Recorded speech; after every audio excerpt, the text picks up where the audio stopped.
Hey guys, I am Two Butter Biscuits, and welcome to my Minecraft security.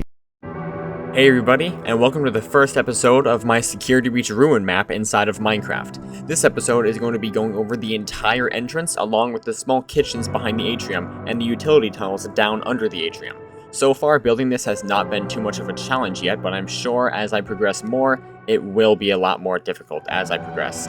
Now, without wasting any more time, let's go ahead and get right into the video. When you first load into the game, you are greeted with the cutscene of where Cassie enters into the Mega Pizzaplex through a little hole in the now boarded up glass. Once you normally get onto here, you are able to go down this ladder to the side, and you then come down here, which is where you can see pretty much all of the entrance. Now, of course, over here, this side is boarded up because, due to obvious reasons, there's a massive hole there. You cannot get over there, but, I mean, you could still climb over some of this stuff just to get over here. There's nothing much over here. This side is not very much decorated since you can never normally see it in the actual game. But on the other side, of course, it is fully decorated because that is where Cassie has to go. As you can see, I have made the Pardon Our Mess Will Be Back Soon poster, but I could not fit the soon because, you know, banner art, it takes up too much space. So I got Pardon Our Mess Will Be Back.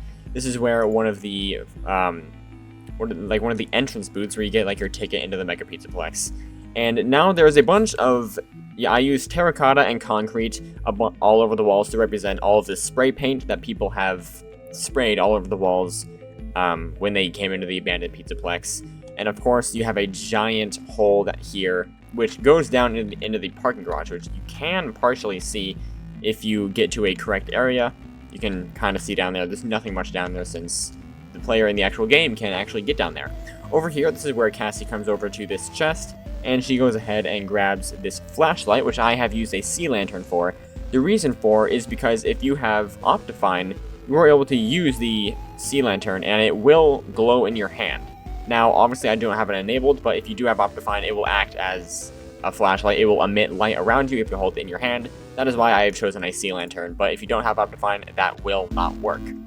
Now, if we come over to here, this is where one of the entrances is to the Glamrock Gifts. Now here, this is obviously completely shut down, and this area here is boarded up with the broken Freddy statue's head and a forklift, which is of course blocking your way from getting over here. You could always just climb right over and you can just get right here. Now there's nothing much here besides a broken statue. You cannot get up to the fast pad anymore or the customer service area anymore because it is all boarded up. This, you can still obviously go inside the Glamrock Gifts. It is just covered with a massive tarp, and you can get through there by going over here. Now, inside of the Glamrock Gifts, there is still, of course, it's abandoned, a bunch of boxes everywhere. You still have the free mystery prize with the present right here, and the sun plush, except the moon plush is missing. You got a Roxy and Freddy plush. Is there a Freddy plush? No, there isn't, just a Roxy plush. Obviously using custom player heads.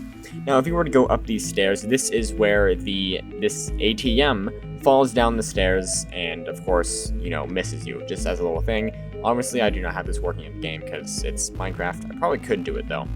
Now, up on the second floor of the Glamrock Gifts, this area is a lot more open, with all of the torn up carpet and all of the shelving just like pushed to the side. You got a Monty and a Foxy plush here using custom player heads again, and of course some of the hanging instruments. Now normally there is a staff bot that is here, but I do not know a good design that I can use to build a staff bot into the game, so I've decided just to leave it out.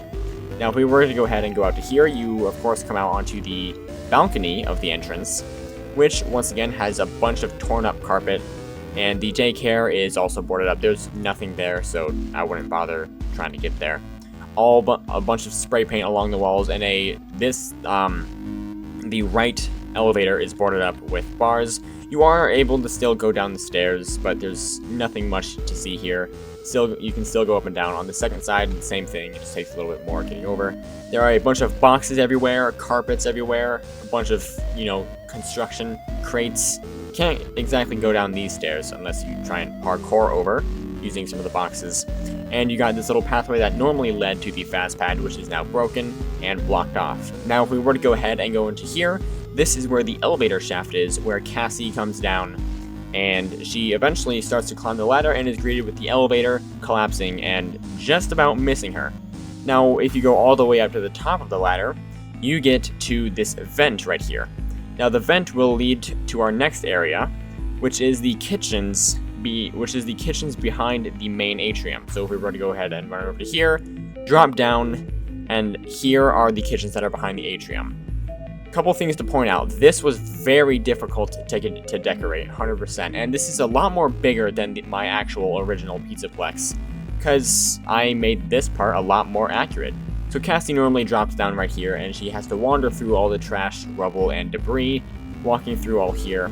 Eventually, Cassie will come across this section here, which this is where Cassie meets Chica. Now, if you can see, this is where that weird Chica bobblehead thingy is. I just decided to place a candle, and this is where Chica just comes out from to give Cassie a little jump scare. Once Cassie is done just looking at her, she eventually walks through this door right here, and this is now the loading dock / storage area that is behind all of the food courts. Now, of course, this is very trashed. Mainly, it is just all trash everywhere. I mean, you got like some forklifts, you got knocked over shelves, you got a bunch of trash cans, but mostly this is filled with garbage and debris. The broken conveyor belt that is right here, which leads to absolutely nothing, a bunch of the destroyed trash cans, and when we get over to this corner, this is where Cassie finds the Faz wrench, which she is then able to use on one of these things right here to open up this door, and she then gets access to this staircase, which this staircase eventually leads down to the utility tunnel. So if we were to go down here, it is very dark down here. You will have to use a torch or something if you want.